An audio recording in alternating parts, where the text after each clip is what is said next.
بولنا بھی اسلام میں حرام ہے۔ اسی طرح جھوٹ صرف 3 موقع ایسے جہاں جائز ہے، جو جھوٹ کی بات ہو رہی تو کہاں جائز ہے بات رکھتے ہوئے بات ختم کر رہا ہوں۔ اسی طرح جو ابو داؤد کی ایک روایت ہے، آپ سے فرماتے ہیں صرف 3 موقع ہی ہے جن میں جھوٹ بولنا جائز ہے۔ 3 موقع ہیں، وہ کیا ہے؟ پہلا، آدمی کا اپنے بیوی کو راضی کرنے کے لیے جھوٹ بولنا۔ اس کا کیا معنی ہے؟ اس کا معنی یہ ہے، پہلے حدیث رکھ دیتا ہوں، بہرحال پھر معنی سمجھاتا ہوں۔ آدمی کا اپنے بیوی کو راضی کرنے کے لیے جھوٹ بولنا پہلا، جنگ میں جھوٹ بولنا دوسرا، 2 لوگوں کے بیچ میں صلح کرنے کے لیے جھوٹ بولنا تیسرا۔ 3 ہی مقامات پہ جھوٹ بول سکتے ہیں آپ، بیوی کو راضی کرنے، جنگ میں، اور 2 لوگوں میں صلح کرنے۔ معنی کیا ہے اس کا؟ بیوی کو راضی کرنے سے مراد علماء لکھتے ہیں بیوی بہت زیادہ ضدی ہو، اور اگر اس کی ضد کے بارے میں تھوڑا بہت بولنا دیا جائے کہ ٹھیک ہے میں کر دوں گا، تو وہ ضد کریں گی، رات بھی خراب کریں گی، بچوں کی تربیت خراب کریں گی، صبح بہت سارا نقصان کر دیں گی آپ کا، دن بھر کھانا بھی نہیں بنائیں گی۔ تو ایسا ہاں ٹھیک ہے کر لیں گے انشاءاللہ، ٹھیک ہے کر لیں گے انشاءاللہ، بول رہا ہوں نا، نہیں میرے کو 10 تولے کا ہار ہونا ہی چاہیے سونے کا، ٹھیک ہے بھائی انشاءاللہ کر دیں گے نا، نہیں ابھی عید تک وعدہ کرو، ٹھیک ہے انشاءاللہ عید تک بول دیتا ہوں بس، ٹھیک، لیکن نہ آپ کے لیے پاسبل ہے، آپ بھی جانتے ہیں، لیکن کیا کریں گے؟ اگر نہیں کریں گے تو پورے 3 مہینے لڑتے رہیں گے آپ سے، تھوڑا سا ٹھیک ہے انشاءاللہ، میں ان کو چاند چاہیے، ٹھیک ہے انشاءاللہ لا دیں گے، لا دیں گے نہیں ہو ابھی انشاءاللہ جتنی جلدی ہو سکتا ہے لانے کی کوشش کریں گے، نہیں پاسبل نہیں ہے لیکن آپ مجبور ہیں، بہت زیادہ بگاڑ آ سکتا ہے، تھوڑا جھوٹ بولا جا سکتا ہے، لیکن یہ جھوٹ جب وہ ضد کر رہی ہیں، نہیں تو آپ جا کے اپنا کچھ منوانا ہے تو بیگم 10 تولے گھر چاہیے کیا، چلو یہ کام کرو، اس لیے میں نے کہا بیوی کو منانے کے لیے، اپنا کام نکلوانے کے لیے نہیں ہے، 2 سائیڈ والا معاملہ نہیں ہے، 1 سائیڈ ہے، بیوی ضد کر رہی ہے، آپ بولے انشاءاللہ کر دوں گا بیگم بس ٹھیک ہے، یہ ہے معنی، آپ نہیں بول سکتے جھوٹ، اس کو منانے کے لیے آپ کہہ رہے ہیں کہ ٹھیک ہے کر دوں، ایک۔ دوسرا، جنگ کی حالت میں جھوٹ بول سکتے، جنگ میں آپ گرفتار ہو گئے،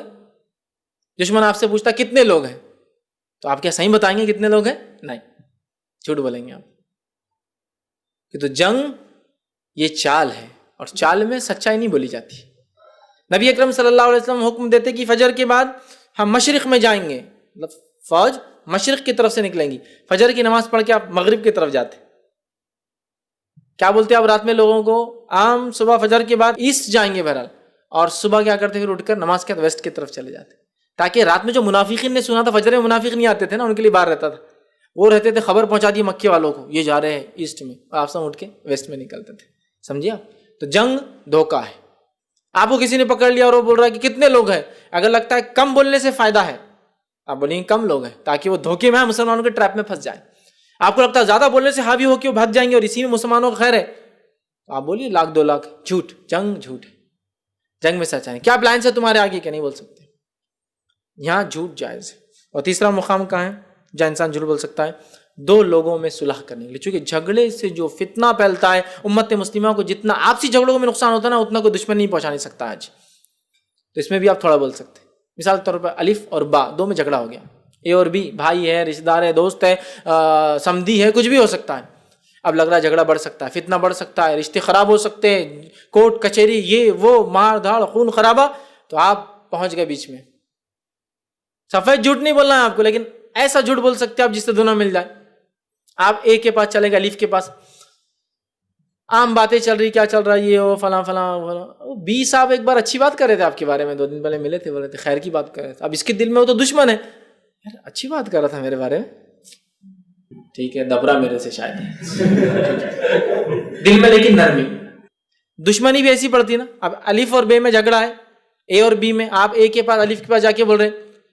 وہ بیچاری باتیں کر رہا تمہارے بارے میں، اچھا دیکھتا اس کو،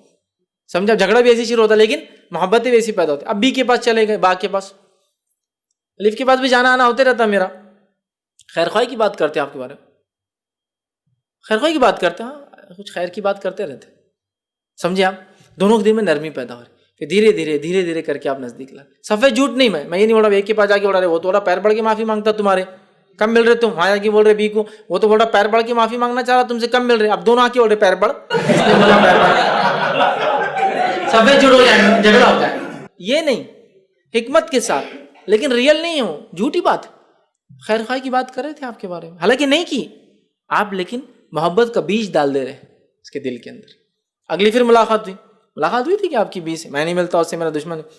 اچھی باتیں کرتا لیکن آپ کے بارے میں، ٹھیک ہے آپ نہیں ملتے، اس سے جا کے وہی بات کی، تیسری بار بولتے یار تمہارے سامنے جو اچھی باتیں کر رہے کبھی کچھ کرو، ٹھیک ہے ایک میٹنگ کرا دیتا نا آپ لوگوں کی، آئیے کبھی بیٹھی، سمجھے آپ؟ دیکھو بھائی پچھلا کیا ہوا، میں نے کیا بولا، وہ سب چھوڑو، اب چلو اپن ڈسکس کرتے، اب تم دونوں کا ملنے کا کیا، ہاتھ ہو گئے نزدیک، ٹیبل پہ تو بیٹھے، بات تو مسئلہ حل نکل جائیں گے، ختم. تو یہ وہ مقام ہے جہاں تھوڑا سا جھوٹ بولا جا سکتا ہے. ابھی تھوڑا سا جھوٹ بیوی کے لیے ہو سکتا ہے، مطلب میاں بیوی ملانے کے لیے ہو سکتا ہے، تھوڑا سا جھوٹ سمدھی کو ملانے میں ہو سکتا ہے، تھوڑا سا جھوٹ دو بھائی کو ملانے میں ہو سکتا ہے، تھوڑا سا جھوٹ دو رشتہ داروں کو ملانے میں ہو سکتا ہے، تھوڑا سا جھوٹ دو قبیلوں کو ملانے میں ہو سکتا ہے، تھوڑا سا جھوٹ دو ملکوں کو ملانے میں ہو سکتا ہے، فتنہ فساد سے تاکہ قوم بچے. یہ مقامات ہیں جہاں تھوڑا سا جھوٹ بولا